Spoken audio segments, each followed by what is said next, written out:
2023, time is 4 p.m. This meeting is called to order. Thank you. City Attorney Doctor. Yeah. City Manager Burton. Here. Commissioner Dean. Here. Commissioner Logan. Here. Reed. Here. Commissioner Sherwood. Oh. Here. Mayor Collins. Here. Welcome and thank you for participating in the City of Helena administrative meeting.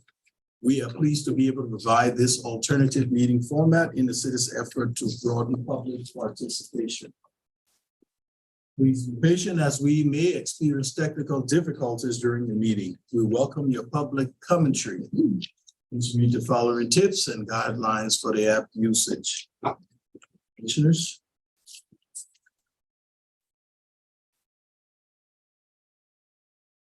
Board appointments.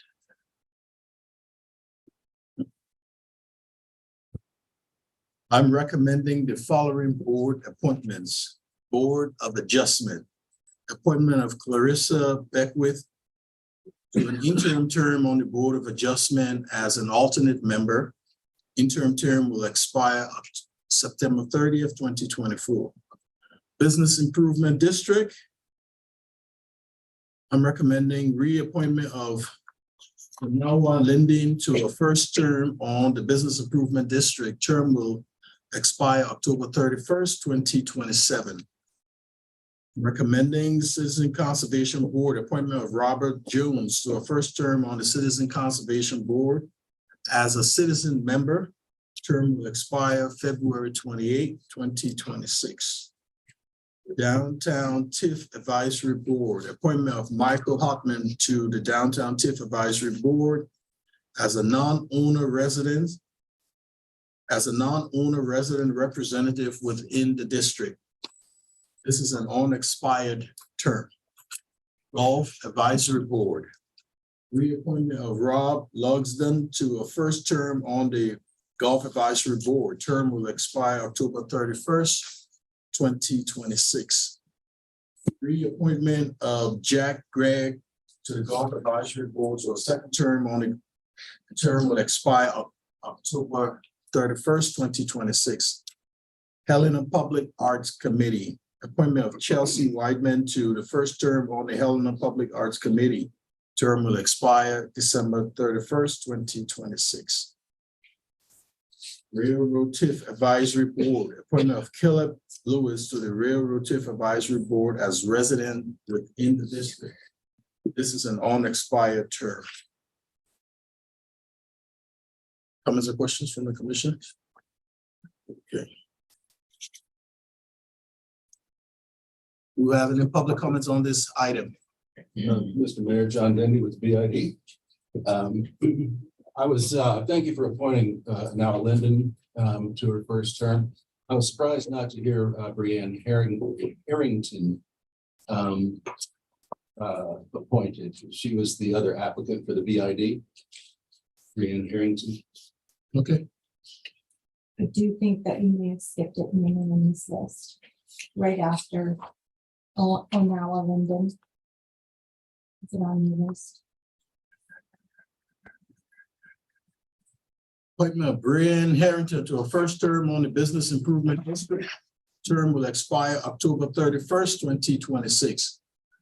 My mistake. Thanks, sir. Thanks for bringing it up.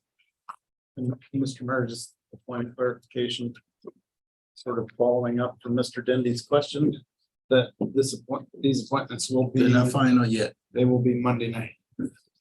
Yeah, we'll be voting on that Monday night. So whatever my recommendations are will be finalized Monday.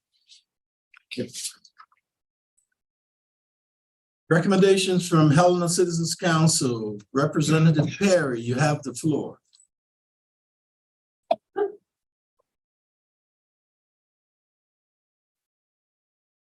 Madam Clerk, do we have her online? Yes, I'm on now, sir. Can you hear me? Yes, we can. Okay, this is Nancy Perry from District 2.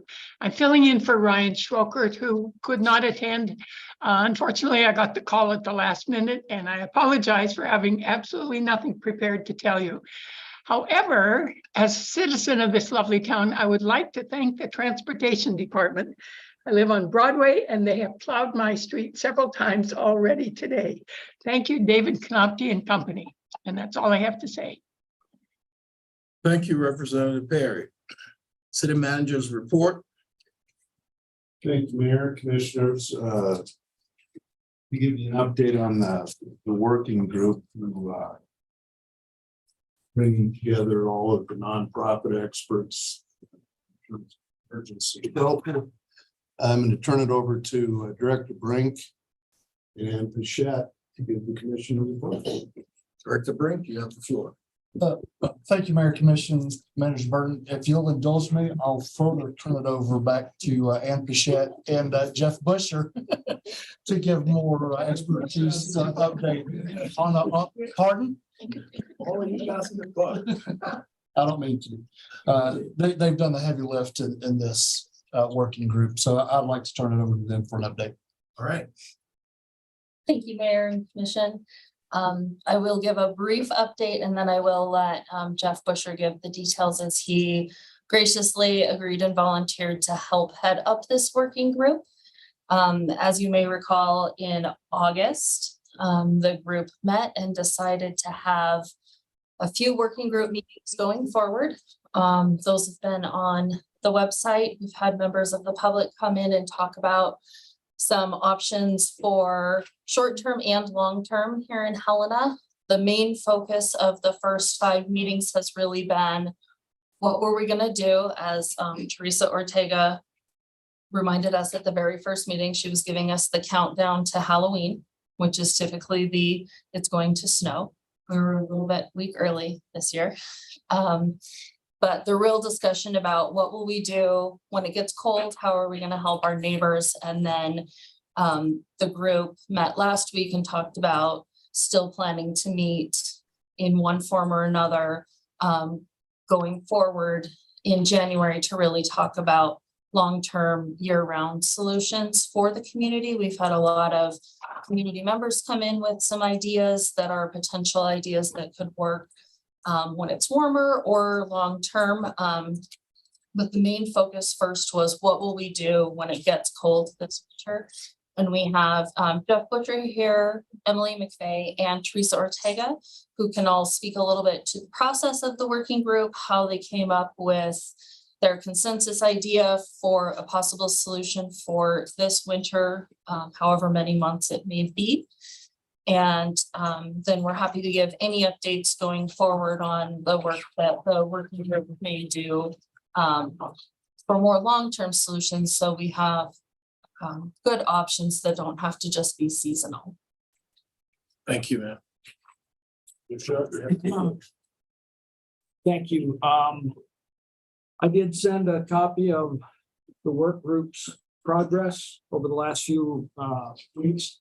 Seems like it was just yesterday, August. I don't know, anybody else tired of shoveling snow already? I mean, come on. I'm gonna, because I sent you all the details, I'm gonna highlight the meetings and offer our recommendation, all right?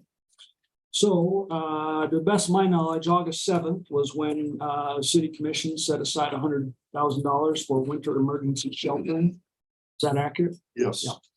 August 10th, we gathered for the first time primarily city officials and a few nonprofit members to create the work group. On August 24th, and I want to start by saying we didn't get into this situation overnight, and these kind of solutions aren't going to be fixed overnight as well. So this has been a painstaking process. We all want things to happen immediately, but it just takes time to do things right. So second meeting, some sites were presented. Hotel was looked at, our place. Sorry, when I say our place, we all know that we mean Good Samaritan's Day Center on the Gulch, our place. St. John's Building, in the building center on Lindale. Third meeting, after the inspection of our place, the initial determination was it would take nearly $500,000 to improve it. And that might be a long-term solution, but didn't consider it immediately for a short-term solution. In fact, I think the inspection had just occurred that day. And so Lou and Kim from the city, the fire marshal and the building inspector really didn't have a full report, but they just indicated that it was going to take a lot of work to get that building prepared for overnight stays. We also talked about talking with some faith communities, began to discuss that with leadership. And the Salvation Army also offered some assistance and research with their denomination. Fourth meeting, September 21st. We got a full report from God's Love and their intent to what their plans were for the winter. And that was very helpful, understanding that they would do what they have always done essentially, and that is when cold weather hit, they would open up their floor for overnight lodging for folks who are on the street. Also, Michael O'Neill and myself toured the Rocky Care Center, part of the St. John's property, and determined that it might be viable for voucher holders, but not for an emergency shelter option because of the zoning. And also, it is still for sale, and it would require the permission of current owners to do that as well. We also had a discussion with the Family Promise Organization, because as we engage faith communities, they already engage a number of faith communities, and we wanted to make sure we were not overlapping requests. And then our place is looking at a state grant for long-term remodel, given the initial inspection.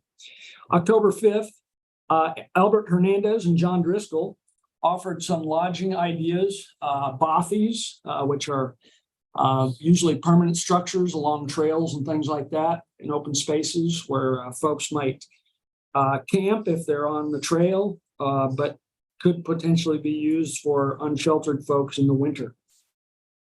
Mr. Hernandez's idea was concerning tiny homes.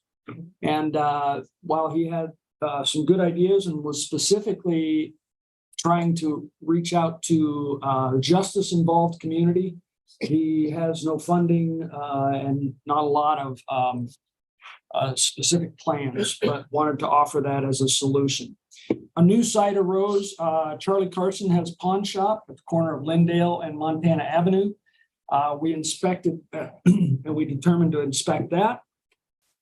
And also at that meeting, the tent conversation came up. We located what we thought were lost tents and began to initiate that conversation. Then October 19th, Excuse me.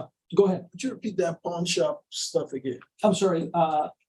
Charlie Carson, local property owner, owns a building at the corner of Montana Avenue and Lindale, kind of malfunction junction there.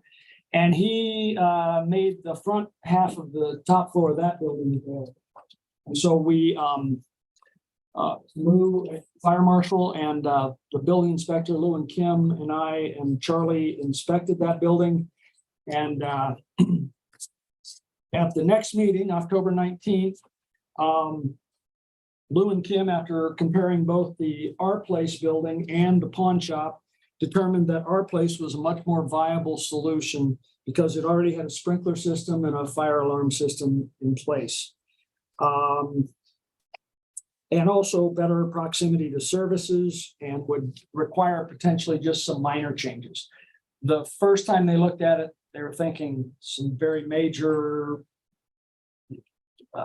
repairs and remodel. But after looking at other options, they determined with some minor repairs, the Our Place building could be used as an emergency center for 20 to 25 people this winter.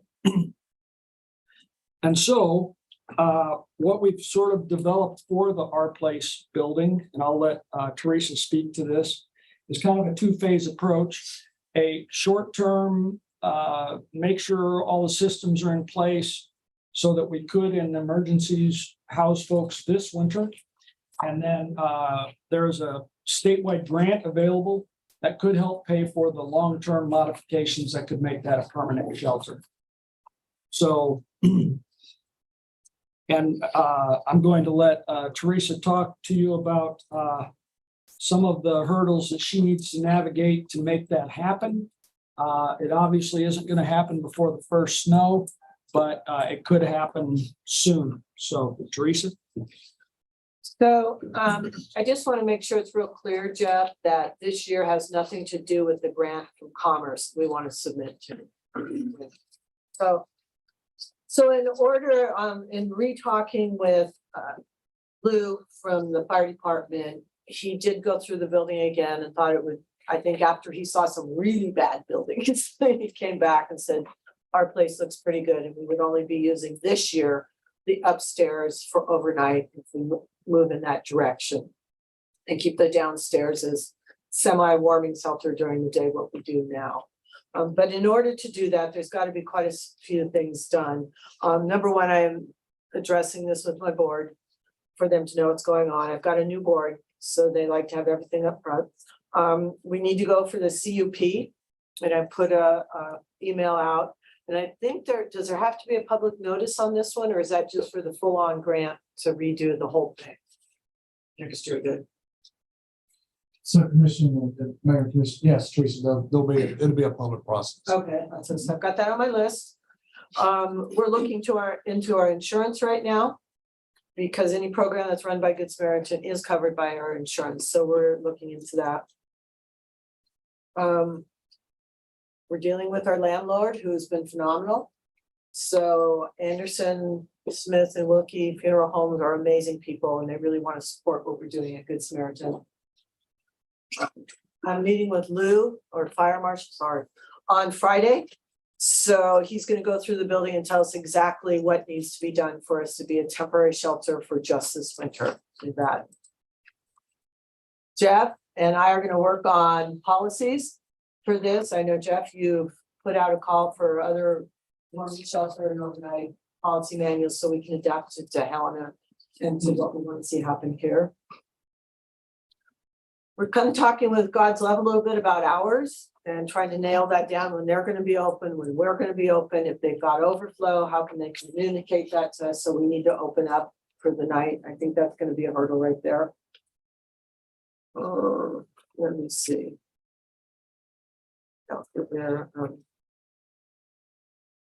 We are not going to be serving food there. In the sense of cooking food, we are not going to do that. It adds a whole other liability. We've got many people, volunteers that Jeff's had through different programs, through Good Samaritan programs, that will bring food into us. And then we also work with Food Share as well. Let's keep this simple. I didn't really want to work in that way.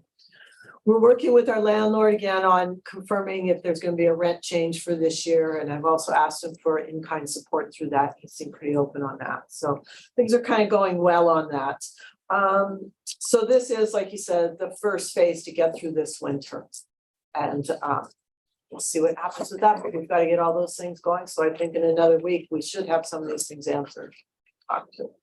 And Jeff also has possible furniture. We can bring some in. Mm-hmm. Our good friends at the LDS Church offered some furniture, possibly beds and whatever. So, They're looking into that. So, Mr. Taker, yes. question. I heard everything you said, and there are lots of stuff moving. There are lots of moving parts right now. What's an approximate timeline? Well, like I said, I hope in a week I get some answers. The CPU is going to take a little bit of time. The public comments going to take some time. So, I would venture to say, give us a month and see where we're at with all this being nailed down.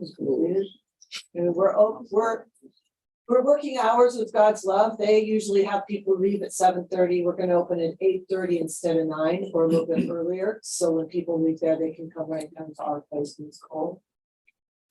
And then we're going to stay open until 4:30 now, so that people can go down to God's Love, eat dinner, and Davis told me they will keep people overnight from 4:30 through the night now, where normally they'd eat at 4:30, they'd have to leave and come back at 7. So we're trying to make it work in between this time, so there's as much coverage for people as possible. Thank you. We've gotten a lot further this year than we have in the past. Yeah. And hindsight I wish we landed on this 4 weeks ago, but it unfolded the way it did, and this is where we are.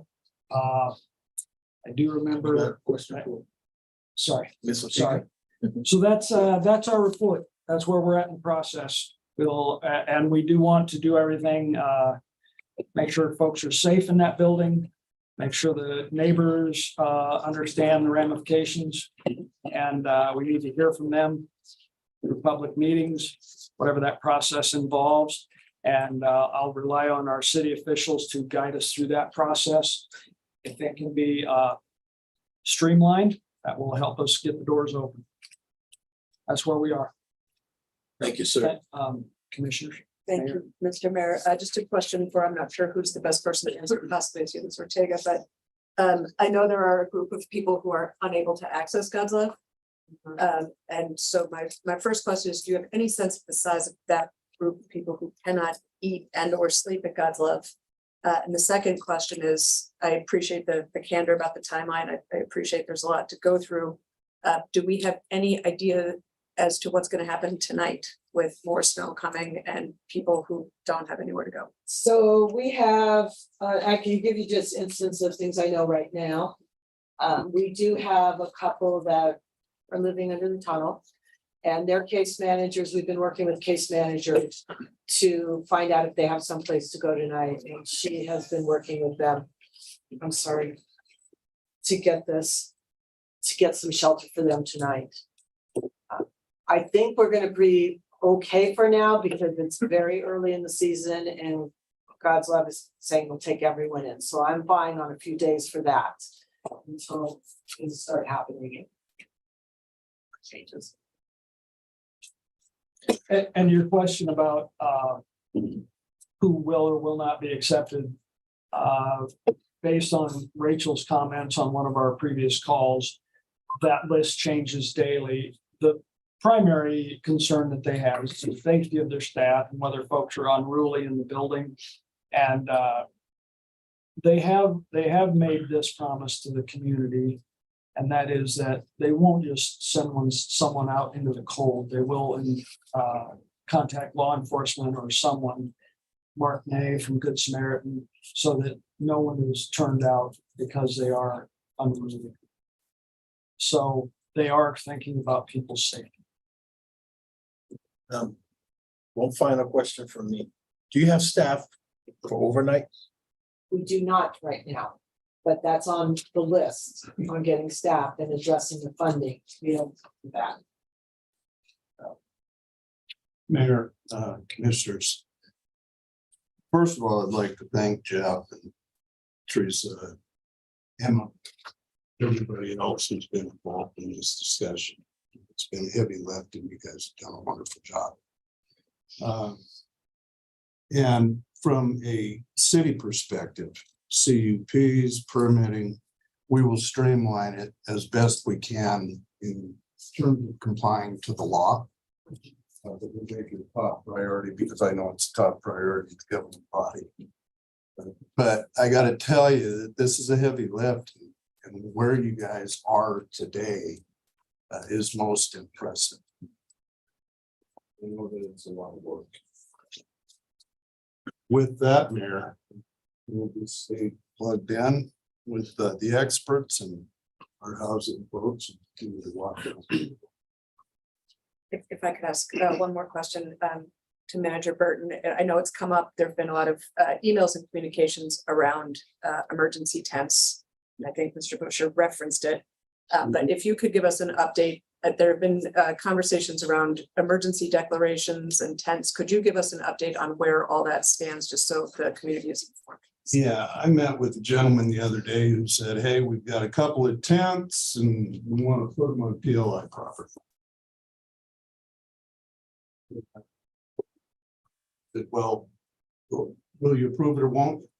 Well, at this point, based on this conversation, probably not. I mean, we got to have policies and procedures, liability, and all that has to happen. Following that conversation, a county commissioner said, yeah, we do have 2 tents. We've had an initial front stairs of the city county building conversation down the steps, and that's as far as it's gone. We will require a use agreement. We will require compliance with all applicable local and state law. We'll require everything that these folks are aware of to run a safe facility. So there were some rumors about the fact this tent situation was immediately ready to go, and that's not the case at all. Even on the county side, and I know that you're aware of that. In terms of a emergency declaration, I don't want to go too far into the weeds, but from a legal and financial point of view, I don't recommend that we do that. I don't think it accomplishes anything from a legal, financial point of view. Typically, where we're most accustomed, Mayor, where you're declaring an emergency, is when we have a flood or a forest fire. The state of Montana is involved from an emergency perspective, and a declaration from the governor and the president. And the city, to access FEMA funds, has to levy 2 mills to show partnership with the state and the federal monies. That doesn't apply in this situation. And so there's no avenue for money by declaring an emergency. I don't think that it brings any more definition to than what you've heard here today. And it lessens our ability in the event that something else were to occur to declare another emergency. It's limited by days, right? So that lessens the potential that if something else were to occur, then you can't declare an emergency. So I don't recommend that we use that at this point. I do think that the commission's made it a top priority. I think that the nonprofit organizations and the experts have done the same thing based upon the report that accomplished here today. The city staff is standing ready to walk you through any process that we need to. And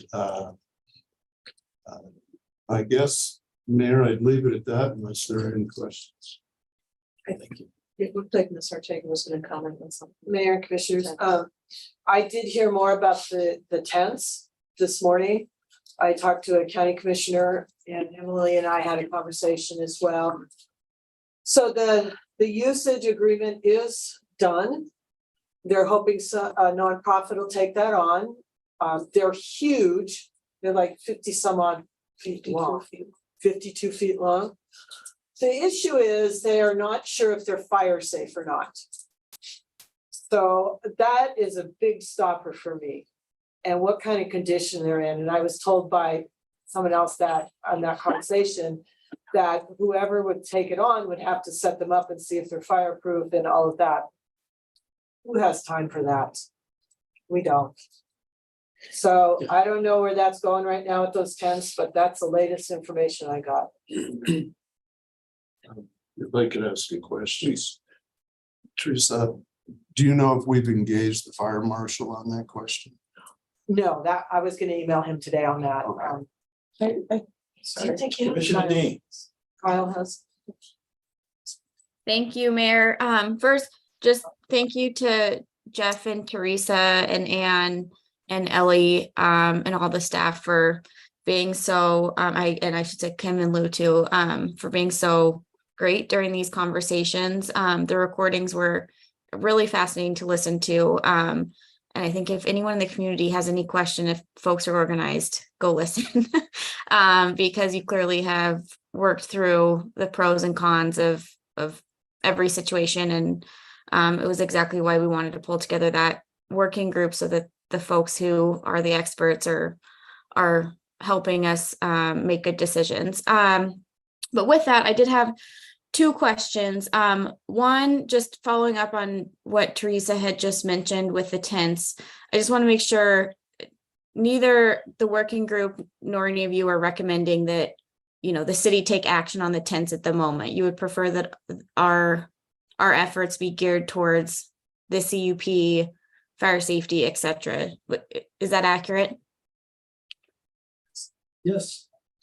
Okay. Yes, our sense is that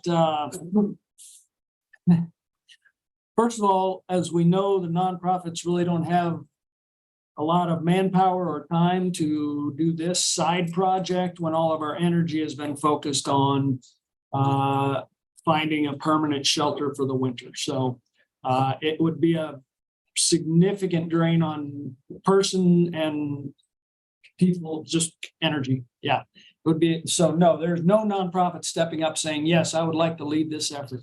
So we are putting all of our eggs in the basket of our place right now.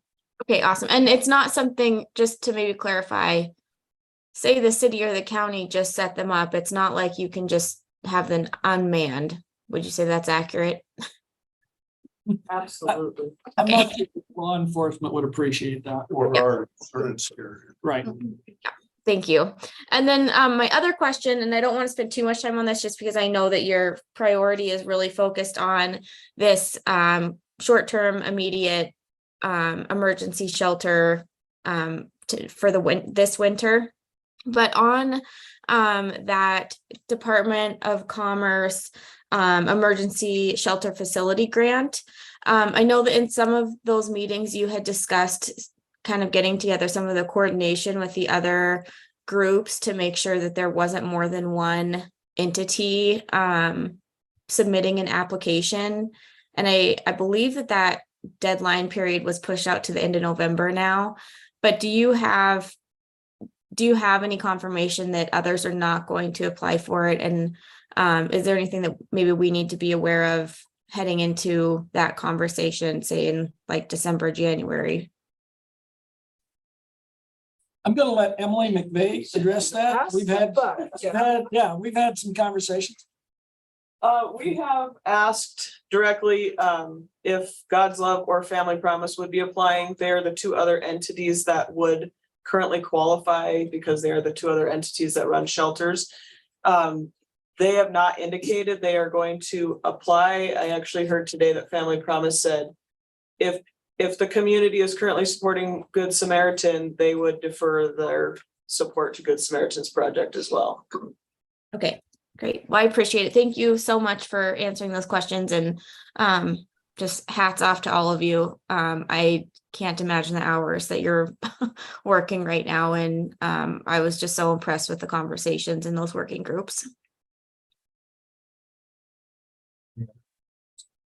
Thank you. I would like to thank Dr. Busher and all who participated in the working group.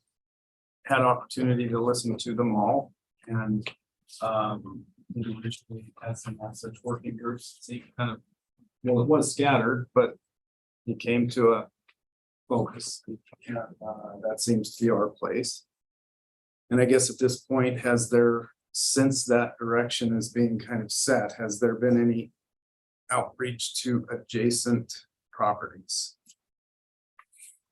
that might be impacted Not yet, as potential? but let me say this. Teresa has a lot on her plate. She mentioned her board, her owner, the conditional use permit process. This could go sideways. So I would say to you that we will keep our eyes open for other facilities. Yeah, I would like to have a fallback plan. But no, currently, if you're asking, is there a plan B? No, I don't think that's his No, question. it's more just since this seems to, if I may, Mayor. Right, sorry. please, go ahead. Since this seems to be a direction that's being set, there's significant potential.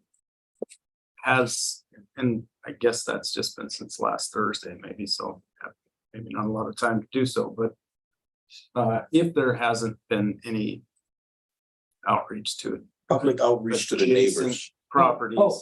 maybe it would make sense to begin. Just this morning, I'm sorry, Commissioner, Mayors, Mayor, Commissioners. Just this morning, because I'm a client at Helena Vision Center. Those good folks lived for a long time across the street from God's Love. And they moved down the street, and now we're considering putting a shelter across the street from them again. And so I spoke with Dr. Nottingham and mentioned this to him. And assured him of a couple of things. Because because it's just a unique situation. And Teresa, please back me up here. As we consider a shelter, one thing that we will offer at this shelter, even the temporary one, and especially if we do get the grant for long-term, this shelter will provide all the services needed for those neighbors. Mental health services, addiction services, housing navigation, all those kinds of things. And I assured Dr. Nottingham that we would be good neighbors. We would do our best to, of course, we can't, certainly can't control all of our neighbors, but we will do our best to be good neighbors. I've even thought so far ahead as to consider a facade on the front of the building, because we also have to think things like tourism on the gulch. A handsome fence on the front so that our neighbors can gather behind it, and so that the rest of the neighbors don't have to see shopping carts and things like that. So we are putting some thought into being good neighbors, and I will continue to have those conversations with the neighbors, because I would rather do that ahead of a community meeting than respond to some difficult questions in a public meeting. So that's my thought, if that addresses your question. Yes, thank you. And one follow-up question. I got a lot of questions being put. One last, and that is, so this is what we will be considering is a pretty short-term solution to a problem. It seems like a longer range discussion is out there on the horizon. During the working group, it seemed like maybe the Salvation Army had weighed in at least at part of it in one of the meetings, and I'm just wondering if for the longer range discussion, if groups like that are being considered as part, could possibly be part of the solution. My sense is that it's going to take a lot of groups to pull this off, whether it's short-term or long-term. And the Salvation Army in other communities has a long history of running these kinds of shelters. And he did offer and talk to his denominational leaders. And that would be a longer-term conversation.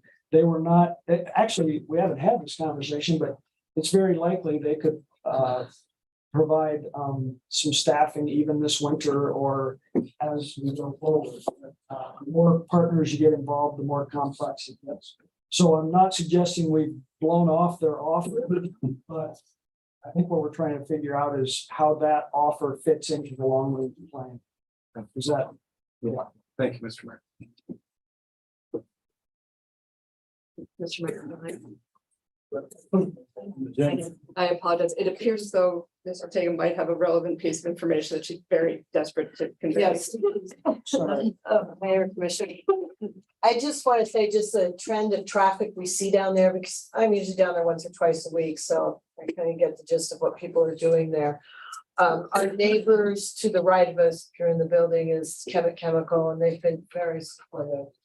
They did put a camera up, which is okay, but if there are any problems, they do come over and they call us, and it's usually nothing major.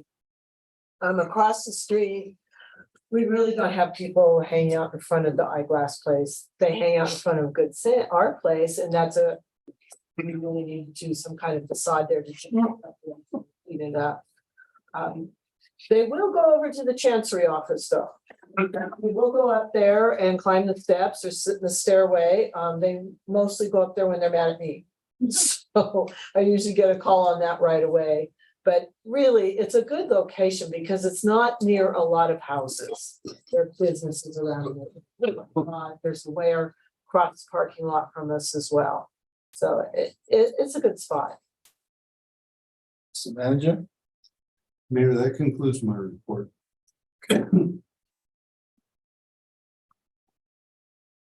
Department reports. ARPA general funding saving discussion. Yeah, brief version. You got it, Mr. Mayor.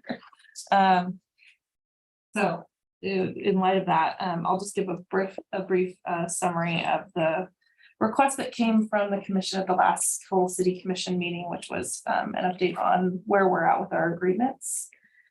So far, we've got completed agreements with Recommend Development Council, Tri-County Fire Safe Working Group, and the food share. Both of those, or all three of those, excuse me, were completed and executed in the beginning part of the fiscal year in July. We've dispersed to date $2,000 to the Last Chance Powwow. An agreement was not necessary because of the amount of money and the fact that that was to support an event, their demonstration day. So they have already drawn down those funds. $17,040 has been drawn down by Tri-County Fire Safe Working Group. That's mostly been for project management and education and outreach in advance of the fire season this year. And then the pending agreements that we have, Exploration Works, Good Samaritan, and the BID. We've reached out to all three entities and they were asked to fill out applications. So we were gathering the same amount of information that we had from our previous application process, making all things equal amongst those organizations so that we could build a scope from those applications to then move forward with agreements. We've received one from Exploration Works and the other two I think are coming soon. Family Promise is updating their application from their process. So they informed us, and there's a attachment in your agenda packet from Renee Bauer, the executive director, that they have one bid for an architecture firm and are waiting on another. And that there are 3 sites they're considering for their expansion, and they should be back with us in mid-December with that information.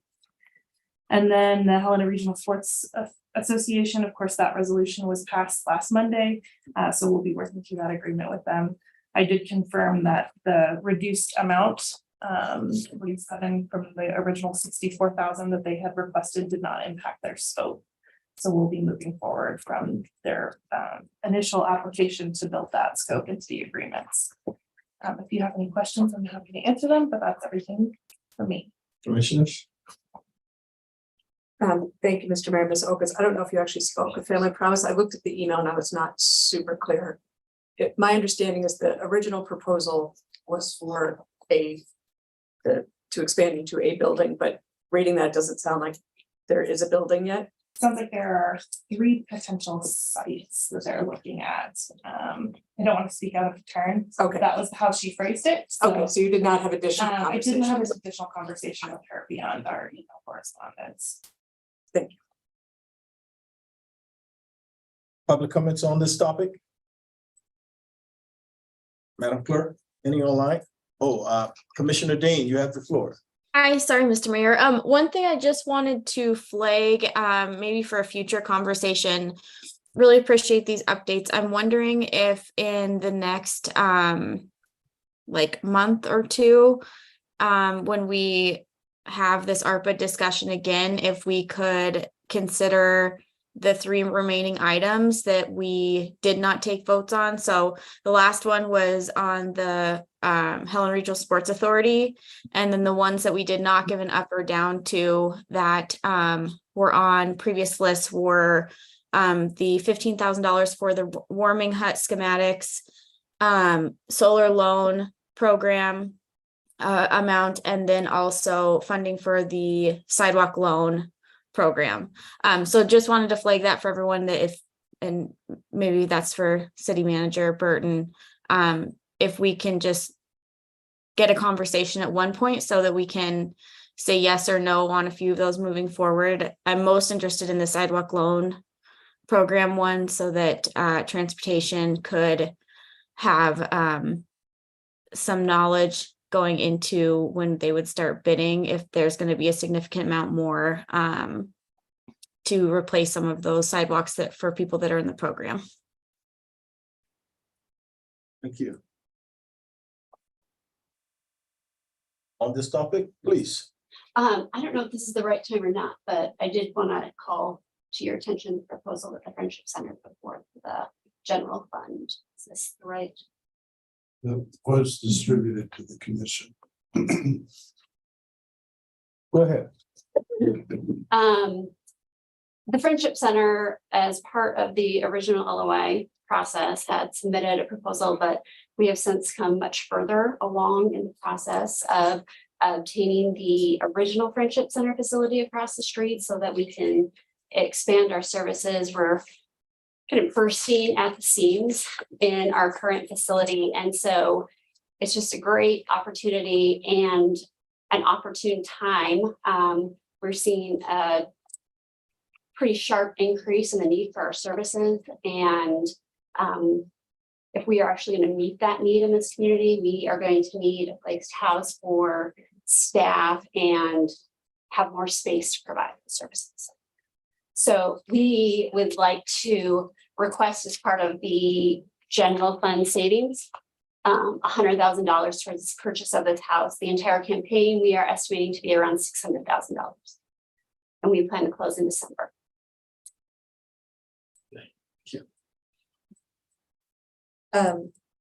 Mr. Mayor, if I might, following on Commissioner Dean's comment and with full disclosure that I used to work at the Friendship Center, I would like to see if we could add this to the list of items to consider / reconsider, along with the things Commissioner Dean had mentioned, since it was part of the original LOI process. I think it fell out at some point due to votes, but if the rest of the commission is comfortable with that being part of a conversation on consideration, reconsideration, I would be happy to have that conversation. I don't have a problem. Full disclosure, I've worked with all the organizations. And I'm serious, every one of them I've worked with. I don't have a problem with that. Commissioners?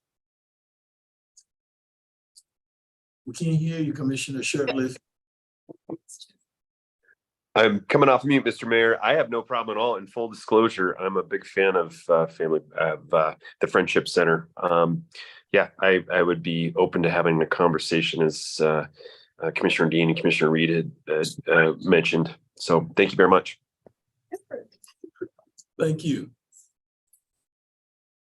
Okay. Do you have any other public comments on this topic? Madam Clerk, do we have any online? Mr. Mayor, I have no public comment online. Helena Public Arts Committee Annual Report and Fiscal Year Recommendations. HVAC staff. Ms. Johnston. Thank you, Mr. Mayor. I have Amanda Reese. She's the chair of Helena Public Art Committee to present to you today. You have the floor. Thank you, Mayor and Commissioners. I'm here today to present to you our annual report of projects that have been completed in the last fiscal year, projects that are upcoming this spring, as well as our list of recommendations for the next fiscal year that we would like to get your consensus on. And the mission of the Helena Public Art Committee is to cultivate, advocate, and preserve public artworks at the City of Helena. We aim to develop and collaborate on projects that are a source of pride to residents, represent the unique and historical identity of our community, and are accessible to all. Next slide. In July 2022, the Boundy Memorial Sculpture was installed near the Civic Center by artist Paul Logan. The sculpture was donated to the city by Brett and Renee Boundy in honor of their son Kyle, who died in 2017 in a car crash at the age of 26. Also in July of 2022, the 6th Ward Wayfinding mural was installed by artist Madison Ruff. This project was a community collaboration with the Rotary Club with a total contribution of $5,000. This August, Elise Perpignano completed the new mural in Centennial Trail Tunnel between Memorial and Centennial Parks. The Momentum mural is a 3,000 square foot celebration of the inspirational art, history, and community that keep Helena moving forward. Next slide. This project was a collaboration with the Helena Public Arts Committee, Helena Open Lands, Parks and Recreation Department, the City of Helena, and the Railroad Urban Renewal District. Community assistance was provided to the artist by local businesses and many community art lovers. The graphic in the top right is an example of the signage we plan to install at either entrance of the tunnel. And we couldn't be more pleased with how this project is turning out and the response. Upcoming projects. As we move into spring 2024, we plan to commission artists to transform 5 trash receptacles located on city-owned properties with public art during a live painting event.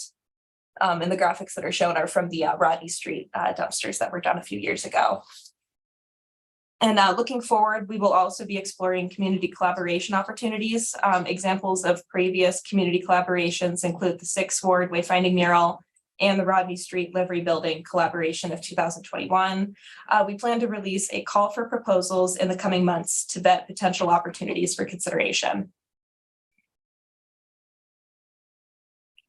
And also upcoming this summer is the Lindale Tunnel Mural Project. We will have an artist or team of artists to transform the north face, south face, and tunnel walls of the Lindale Tunnel with engaging and intriguing art with designs that represent the unique identity of our community. The total square footage of the proposed area is approximately 2,400 square feet, and the completed mural will be sprayed with an anti-graffiti sealant. Professionally designed and applied public art will transform this space from an ominous, gray, dismal, and sometimes scary crossing into a fresh and inviting pedestrian underpass experience.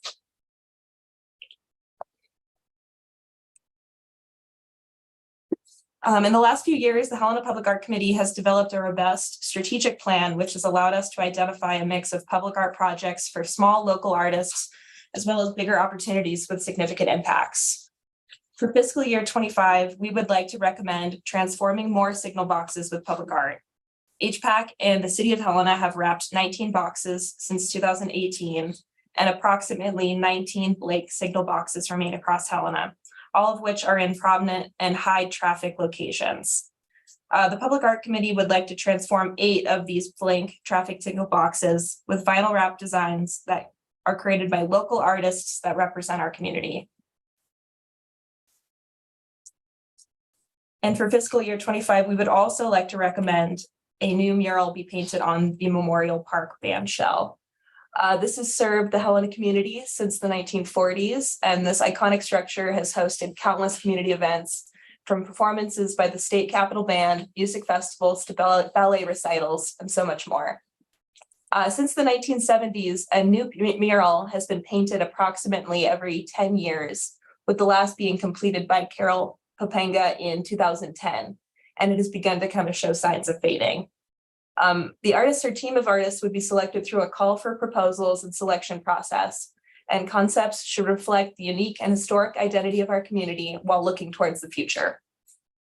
A new design with inviting and intriguing art will inject fresh energy into a well-loved space that community members of all ages will enjoy for many years to come.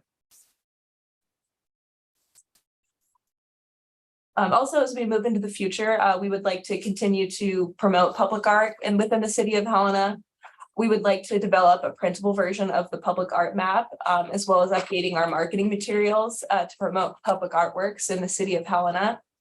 These promotional items will be used for community outreach, along with chalk donations at downtown events like Kids Fall Fest, the Soapbox Derby, and others. And we will also work with the City of Helena staff to assess and document public art maintenance needs and the associated costs, as well as making sure that the digital public art map is up to date.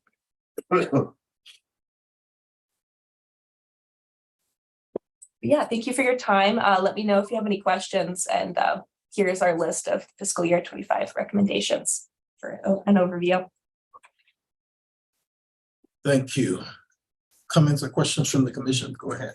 Thank you. I'll just say that it has been impressive to watch over the last year. It was starting, and now it's really, it's cool to walk through the town and see how much has been done. I think the Centennial Tunnel mural is phenomenal. Yeah. She was a great ambassador for our city. Her art was beautiful. Everybody loves it. So I applaud you for all the work you have done recently. It is really cool to see. And most especially the anti-graffiti paint that's on it. That's awesome. Any other comments from the commission? Do we have any public comments? Madam Clerk, any online? Just a moment, Mr. Mayor. I do not have any public comment online. Thank you. Telecommunications ordinance update. Oh. Were you done? Mayor, I just thanked her. Oh. All right. Telecommunications update. City Attorney Doctor, you have the floor. Thank you, Mayor, Commissioners. This is the easiest part of my job. I'll get to introduce Bob Duchin, who is a consultant that's been working with the city on telecommunications ordinance updates, some fiber agreements, and then just some random questions from me. So I appreciate his work and welcome, Bob. Thank you, Becky. Mayor and members of the commission, I'm pleased to be with you again this afternoon. I'm here today to talk with you about some potential updates to your city code regarding the use of public rights of way. The reason for the amendments are twofold. One, there are portions of your code that go back to 2009 and 2013 in this regard. And even more importantly, the landscape has changed greatly. We've gone from having one cable company and one landline telephone company to having a myriad of interest from fiber companies that want to deploy fiber in your right of way.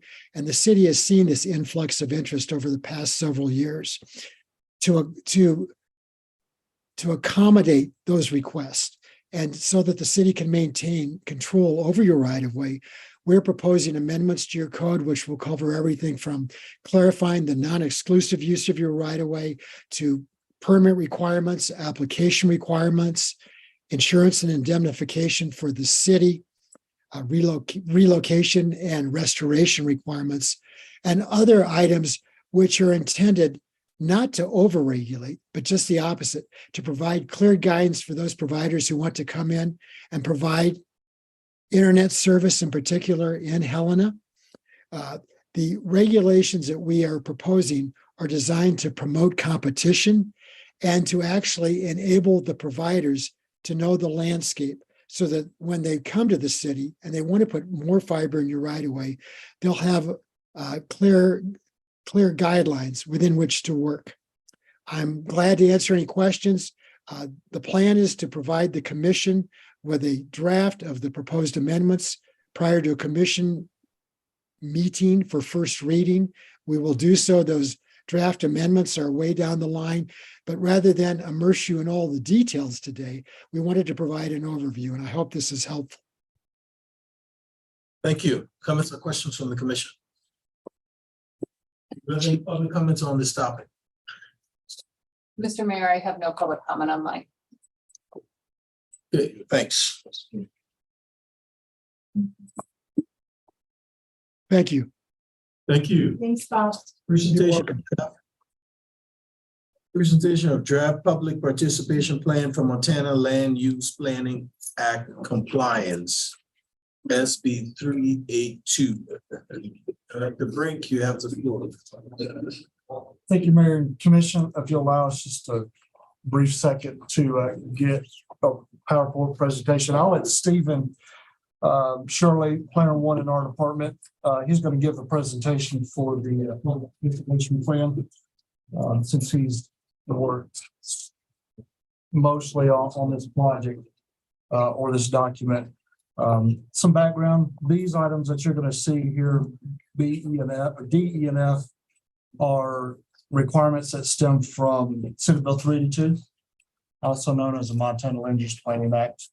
Those are the new requirements we talked about with you maybe 2 or 3 months ago when I gave a brief overview of the requirements of 382. So these are the work products that are starting to come to fruition that we need commission action on, so we can move towards compliance with that new planning act that will apply to us in 2026. So without further ado, I'll let Stephen kind of drive this presentation. Good evening, Mayor and Commission. As Director Brink said, this is the public participation plan, one of the first documents that we will be looking to adopt going forward and working on compliance with the Montana Land Use Planning Act. The Montana Land Use Planning Act, or MOLUPA as we have come to call it in the Community Development Department, defines public participation in section 6.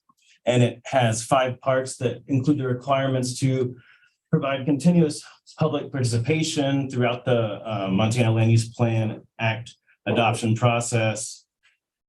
Document and retain all public outreach performed as part of the administrative record. Provide public notice for all participation opportunities and written comments for all implementation decisions. Emphasize that the planning process provides for continuous and extensive public participation and that the opportunity for public involvement is limited after the adoption of the land use plan and the requirement to adopt a public participation plan. Public participation is required as outlined in the adopted public participation plan when any of these sections, section 7, 8, 21, or 27 are in process during the adoption process of the MLUPA. This includes adoption, amendments to, modifications of, or rejections of the land use plan and future land use map. Every 5 years during land use plan and future land use map review, during revisions or rejections to the zoning regulations or zoning map, and then during adoption or amendments to subdivision regulations.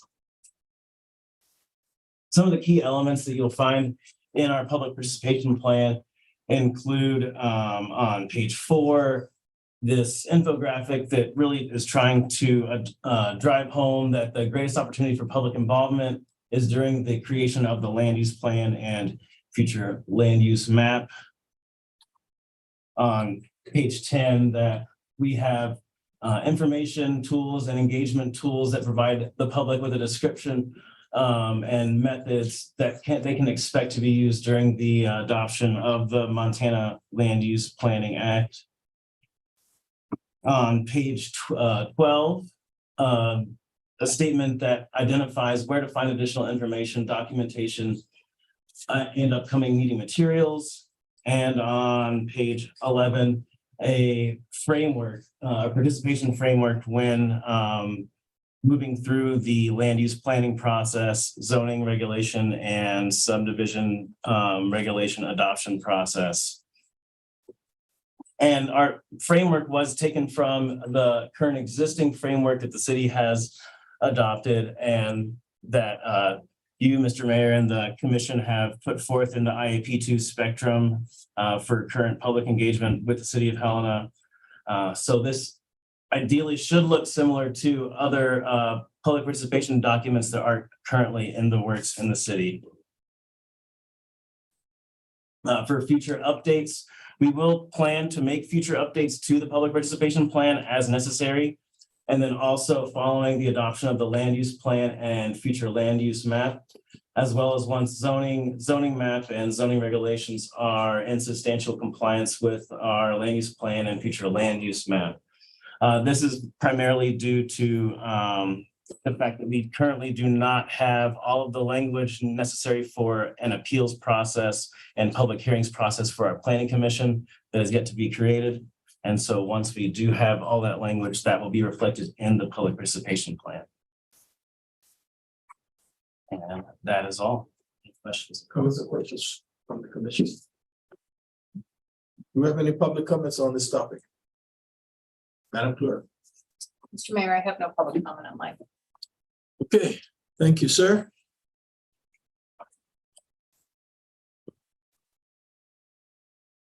Presentation of draft resolution creating the City of Helena Planning Commission. Director Brink, you have the floor. Again, thank you, Mayor and Commission. I just wanted to drive home to the public participation plan. You'll see that it's as general as we can make it, but as specific to meet the requirements of the Land Use Planning Act. We envision this in some form or fashion that it can be used citywide for all departments in the public participation process. Right now, just for MLUPA requirements, it's just tailored just to our land use plan process, but we envision it to be used across the city, hopefully. So my presentation is on a City of Helena Planning Commission. Again, as you recall, when I presented on the overall Senate Bill 382 and the Land Use Planning Act requirements. Part of that was the need to create, you can go to the next one, Stephen, the need to create a planning commission. As laid out in the Land Use Planning Act, and it's clear, it specifies that each local government shall establish by ordinance or resolution a planning commission. That can be any combination of legally authorized boards or zoning commissions that we may have on the books. Prior to May 17th of 2023 is when Senate Bill 382 gains governor's signature. It may be, those may be considered duly constituted under sections 1 through 38 of the Land Use Planning Act. A city may designate, combine, consolidate, or modify one or more of the authorized boards or commissions, planning commission, zoning commission, a board of adjustments as our planning commission, or we're allowed to create a new planning commission pursuant to this section and then disband the existing boards and commissions. Staff is proposing that we do the latter, and that is create a new planning commission and then upon final implementation of the Land Use Planning Act in 2.5 years, that we disband all the existing boards, commissions, and roll them into the Planning Commission and their functions. Currently, City of Helena and Lewis and Clark County, that we share a consolidated planning board. Lewis and Clark County is not required, and they've elected not to comply with the Land Use Planning Act. As you recall, it only applies to cities of 5,000 and greater, in counties of 70,000 and greater. And it does not apply to the counties. They can voluntarily elect to follow under the Land Use Planning Act, but they're not bound to. And with the county, they've done a lot of work recently under the existing subdivision planning act and the growth policy requirements that really it doesn't benefit them yet to do that because of all the work that they've done here lately. If we designate the consolidated planning board as the city's planning commission, that board will be operating under two very separate and distinct land use and planning acts. And we did not see that was fair or even a benefit to either us or the county, that group of volunteer citizen planners try to manage two very different, distinct requirements in state code.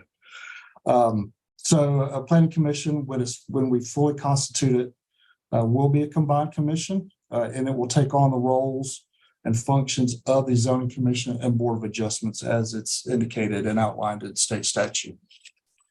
So instead of having three separate distinct boards, we'll have one that takes on all those functions eventually when it's fully constituted. Again, under the Land Use Planning Act, a planning commission, as it's designed, will be a consolidation of all of our land use boards and commissions, including the zoning commission board of adjustments, as we've designed it. It will be responsible eventually for recommendations of all legislative land use and planning decisions, land use plan, future land use map, zoning regulations, any change to the zoning map, subdivision regulations, and anything else that you designate them to look at and study. And eventually they will also hear appeals from planning staff or the planning officer as it's outlined in state statute for all administrative decisions. Again, if you recall, part of the Senate Bill 382, what that is really designed to do is front load the planning process, like the public participation plan outlines and Stephen alluded to. All the back end stuff, all the administrative stuff, plats, development, that is now all at a staff level.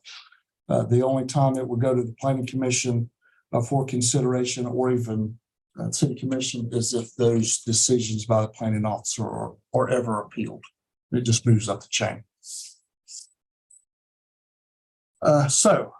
Creating a planning commission by resolution with bylaws is a requirement of or as an allowance of 382. And this is our design for the initial City of Helena Planning Commission. I'll say initial, I'll get to the eventualities of what the Planning Commission will look like.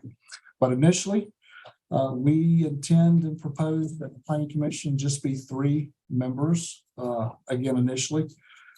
That is just a recommendation. It by all means can be 5, 7, up to 9 is the limit. 3 is the minimum, and we selected 3. It through this process is more nimble. We're able to move through the process quick and easy, and get you really solid recommendations and work on the land use plan. Initially, that planning commission will be tasked with 3 separate distinct items: the creation and eventual adoption, review, or rejection, whatever it may be, of the land use plan and map, and that recommendation to you. Revisions to the zoning ordinance and the zoning map, and then revisions to the subdivision regulations. As proposed in the bylaws, and I won't highlight the 2 documents specifically unless you have questions, and we can go through it. In the bylaws, we've outlined that we anticipate this new planning commission will initially meet the first Thursdays of every month, 6 o'clock, in keeping with traditional boards and commissions when they meet. That day was free, and that time is free, so there's no conflict with other advisory boards that you have designated. The Planning Act does require that we meet every 6 months. That's kind of in line with the Subdivision Planning Act now with the planning board. Then adhering to the public participation plan, city policy, and Montana Code annotated, we will have hybrid meetings, of course, virtual and in person. So, creating a planning commission with bylaws, continuing. Again, Planning Act allows creation of planning commission by ordinance or resolution. We recommend this initial iteration of the planning commission be done by resolution.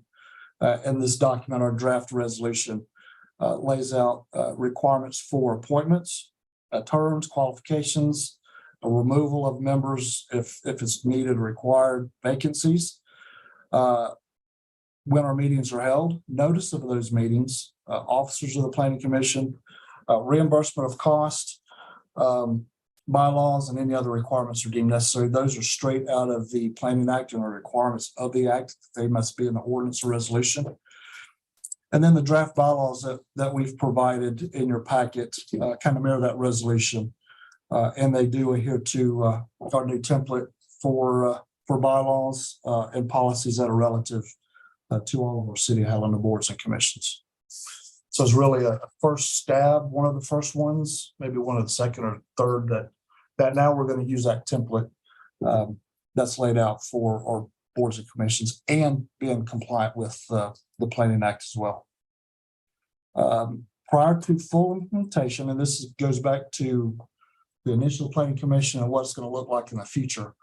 Prior to full implementation of the Planning Act, we're targeting no later than May 17th, 2026. By statute, that is the date we must be in compliance. We're gonna meet that with no problem. A couple months to spare probably if we stay on track. We anticipate that for final implementation, we'll recreate the planning commission by ordinance. That way it's easier to codify in city code. Again, it's going to be a consolidation of the Planning Commission and Board of Adjustments in its final iteration. Initially, it will not be, and I'll explain here in a later slide why it will not be a combination of those boards. Upon final implementation, there will be a full complement of Planning Act roles and responsibilities for the Planning Commission. In addition to those that I mentioned earlier, it will include appeals of administrative land use decisions that staff have. Membership, we anticipate or we propose that we increase that to 2 additional members, bringing that board up to 5 to 7. And then upon final implementation, we'll dissolve this consolidated city county Lewis and Clark Planning Board. That process is laid out in the interlocal agreement that we have creating that board, but we'll need to dissolve that in a few years once we're ready to be fully implemented with the Planning Act. So the final iteration or why we need to keep initially the existing, the boards that we have intact. Because we are still going to be under the current planning statutes, subdivision planning act, we still have to comply with those requirements because we're not ready for compliance with the planning act yet. So we'll need all of our existing boards and commissions to stay intact, to function and operate as they do now. The Consolidated Planning Board, Zoning Commission, Board of Adjustments will need those. And then at the end of the day, because of our new MPO designation, we need the Consolidated Planning Board to remain intact for the short term because that is the designated authority through the MPO creation process. So eventually we'll dissolve, we'll have our own, that's our recommendation anyway, that we have our own, and we'll dissolve the City County Planning Board in a few years. I know that was quick. I try to speak slowly, but sometimes I can't. But I'm open to any questions. I didn't go through the two documents in detail, other than the highlights that it's 3 members, and initially it's a limited function of roles for them, but their function and responsibilities become greater as we move towards implementation in a few years. That's all I've got. Go ahead, Commissioner. Thank you, Mr. Mayor. So Director Brink, do the impacted boards know that this change is on the horizon? Mayor and Commission, they do. I've had the same presentation with them already. They do know that at some point they will dissolve, but that's years out. But they do understand that we still need them to function as they do now until that time. Thanks. Any other comments from the commission? Do we have any public comments on this topic? Commissioner Shu. Surely. Hey, thank you, Mr. Mayor. Thank you, Director Brink. Appreciate your presentation on this and also to the clarification of the City County Joint Planning Board with regards to our metropolitan designation. Wanted to ask regarding the term limits for these individuals. Will that be something that the commission will decide? And also, too, is there a possibility for alternates just in case, kind of like some of our other boards have alternate members? Mayor and Commission, Commissioner Shurtleff. So term limits are, so since we anticipate this being sunsetted in resolution form in 2026, that is when their terms will expire, because then we'll need to reconstitute it by ordinance. Once we reconstitute it by ordinance, then we'll set more appropriate term limits, either alternating every 4 years, initially 2 years, however we get to a board that has term limits of X years, 3, 4, whatever that looks like. But currently, as we have it drafted, it's 2026. Okay. Thank you, Director Brink. Mr. Mayor, I've got a follow-up. Thank you. Director Brink, with regards to the criteria for these board members, do you have some sense of that, or will that be determined by the mayor and the clerk, et cetera, or is that determined by the law itself? Mayor, Commissioner Shurtleff, so we didn't include any requirements to sit on the planning commission. We essentially, that should be left up to you to determine if they qualify or not. Excellent. We just basic qualifiers that they have to be residents of the city, of course, or if they are so we're allowed to have some external responsibilities outside of the city limits. It's in state statute, and they can reside in those areas as well. If that planning commission will have jurisdiction outside of the city, initially not. It's just going to be city related, but eventually maybe we have extraterritorial areas where they can live in that area as well. Okay, thank you. Are you done? Oh, yes, sir. Thank you, Mr. Mayor. You bet. At this time, is there anybody from the public wishes to address the commission? I think we missed on this. Like I'm here and I think some of the other people are So here. would you call your name, please. I'm Ed Barrett. I came from a homestead, Montana ranch. And that's my background, okay? I've lived in town since 1972. What I'm hearing is a lot of bureaucracy. We got an emergency situation. We talk about, well, maybe there could be a fire in the tent, maybe the building, our place could burn down.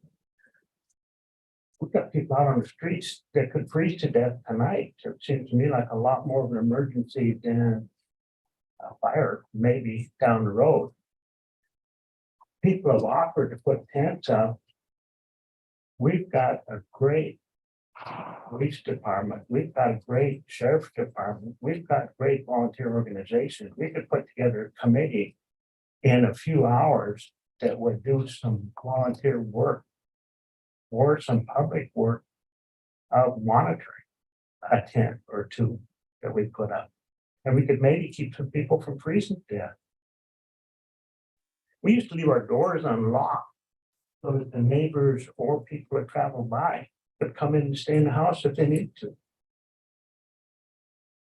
But I don't know that we're addressing the needs of our population. These people are living on the street, are Helena residents too. They're people just like you and me. I think we need to look at that. Yeah, we've got some good work going for what's going to happen in 2026, what's going to happen in 2028. We got people could freeze to death tonight.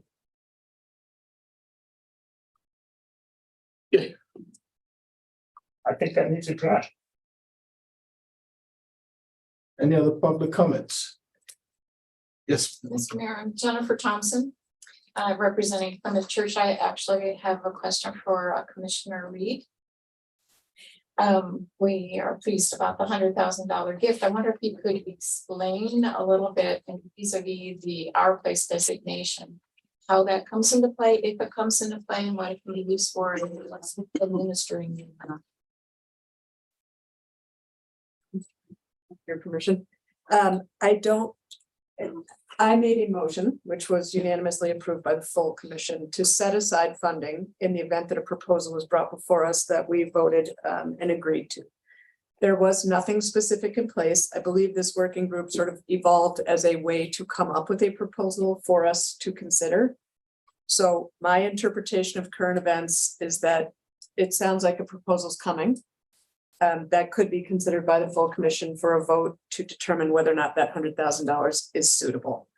If any of my fellow commissioners have a different interpretation, please go ahead. It is my understanding that the work of the working group could lead to a proposal we could consider to use those funds for. I hope that answers your questions. And please, if anyone else wants to chime in, please do.